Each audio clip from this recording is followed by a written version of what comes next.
Hey, it's Jeff Rainwater, and today I'm going to be talking about how do I determine the value of my home. So the first thing you have to know is how not to determine the value. It's not based on what you need to get for it. The value of your house is also not based on what you paid for it, and it's certainly not based on what someone is willing to pay for it. I might be willing to pay you $5,000 for your house, but that doesn't mean it's only worth $5,000. And of course, it's not based on what you owe on your house. If it were based on that, that would be totally wrong. So, what things do affect the value of your home?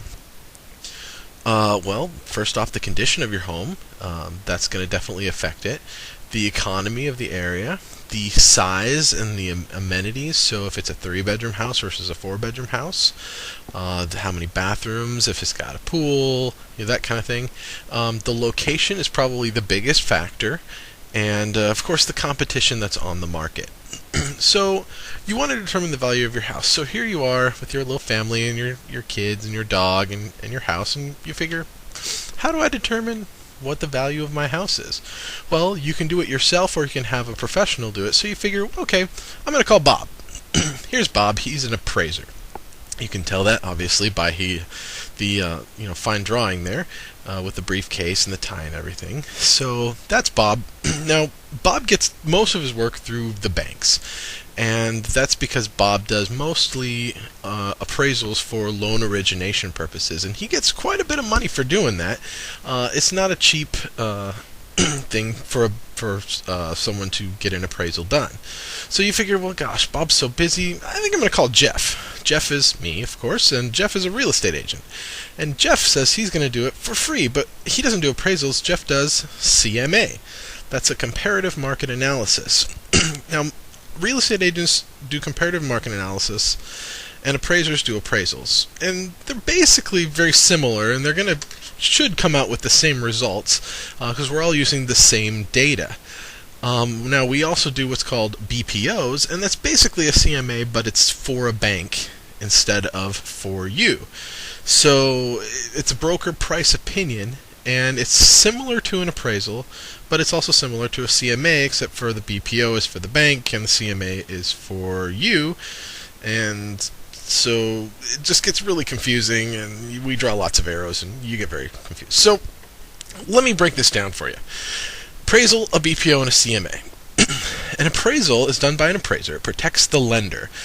They want to make sure that they're not going to give you a $400,000 loan on a house that is only worth $200,000. So it costs a lot of money because there's a lot less appraisers than there are real estate agents.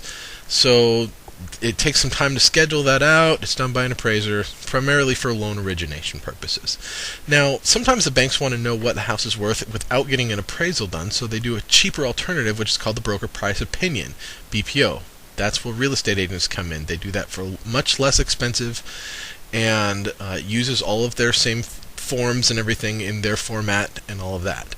Now there's also a CMA, which is basically the same thing, except for it's not using all of the bank's forms. It's using, everyone does it a little bit different, and it's basically free, done by real estate agents. It's a primary method that we use to determine the value of homes, and so that's what you would get if you went to a real estate agent. It's basically a comparative market analysis. The idea behind this, guys, is they're basically the same results. They're all the same thing.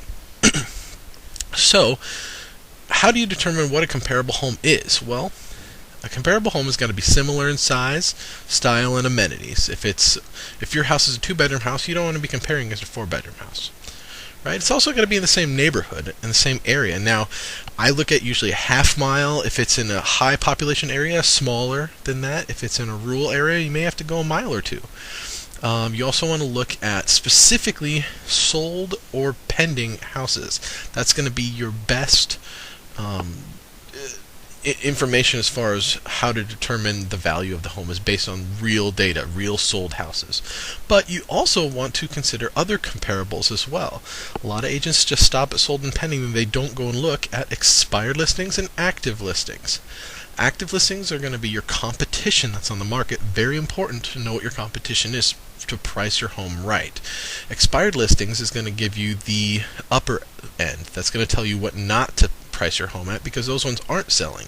These are all comparable homes to yours, remember? So let's look at an example. Here's 4 homes. Let's say that these 4 homes are comparable to yours in pretty much every way. They're all, maybe the first one is cookie cutter, exactly the same. The third and the fourth one are pretty close, and the second one's just a little bit bigger. Maybe it's got an extra bedroom, but everything else is the same. So you just say, okay, here's my comps, and all of these are sold houses, and you want to know what is the value of my house. Okay, well, 3 of the 4 are really, really, really close, but that second house there is a little bit bigger. Remember, that one has an extra bedroom, or it has, maybe it's got a swimming pool, or whatever feature that one has that makes it just a little bit nicer than yours. So that's why that one's $226. So what we're going to do is we bring down the price for all 3 of those to be the same, but that one we're going to adjust it by whatever the difference is for that feature that makes it nicer. So we figure in this case it's $20,000 nicer than ours. So we're going to go to $206,000. So now we've got 4 comparables. So if that house were only 3 bedrooms for say, then let's say it would be worth $206. Now you can't simply just add all 4 of these numbers up and then divide by 4 and get an average.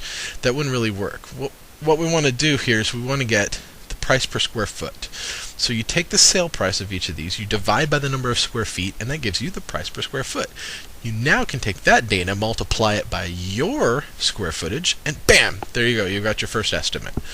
So in this case, we came up with 205, just as an example. Now let's look at expireds. So if these were expired listings here, and these are comparable homes, we probably don't want to price our home in this range, right? Because those are listings that have failed to sell, and they're probably priced too high. So we really want to look at pricing below those. Okay, now let's change this up. Let's say that these are active listings. If those are active listings, now that's our competition, so we want to be probably in the lower range of that. Now if I price it at $250, well, look at these active listings. Yeah, it's less than the one that's nicer than ours, but the ones that are comparable are less. So who's going to buy your house instead of those? So you want to price yours maybe a little bit lower, maybe $215. That's going to put you at the lower end of your comparables, and yours might actually sell. Let me show you in a different way here. This is a pond, and the flow is the flow of houses that come into the market, and they flow out of the market. So down at the bottom is a whole bunch of just stagnant mass. These are the houses that are not selling. They're the ones that I call the bridesmaids because they make the other ones look better. Now this gets into a whole nother subject of absorption rate, which I'll probably make a whole different video on, but basically if your absorption rate is 5 months, that means you have 5 months of inventory on the market. It means 1 in 5 houses is going to actually sell. So only the top 20%, the best 20% or the lowest price 20% is actually going to sell. So you want yours to be in that price range. So let's say your comparables are priced at $250, $240, $230, $220, and $210. Where would you put your house? Well, you probably don't want to be at the top end of the comparables. It won't sell. So you probably want to be in that 20%, the ones that are selling, right? So maybe $215, $205, something like that. If you're priced up here in the $230 or $240 range, yours is going to be part of that 80% stagnant mass. It's not going to sell. Okay, so I'm just hope that helps to see how you want to price it. Now, you want to price it right to begin with. A lot of people think, well, I'll price it at this price, and then if it doesn't sell, I'll come down later. Well, the problem with that is if you could see here in the first couple of weeks, you're going to have the most activity that you're going to get. So in the first 5 weeks or so, that's where most of your activity occurs on the market. After that, if you drop your price then, it's kind of too late. You've already had most of your buyers that are interested look at the house. Now there are ways that you can get, by dropping the price, you're going to get a little bit of a boost. You're going to get a little bump there. So obviously that does help, but primarily what I'm trying to get at in this is you want to take advantage of those first 5 weeks on the market because that's when you're going to get the most activity. So price it right from the beginning. So I hope that's helped you guys with pricing your home and determining the value of your home. If you have questions or suggestions on other topics that you'd like me to cover, shoot me an email, jrainwater@gmail.com. Thanks.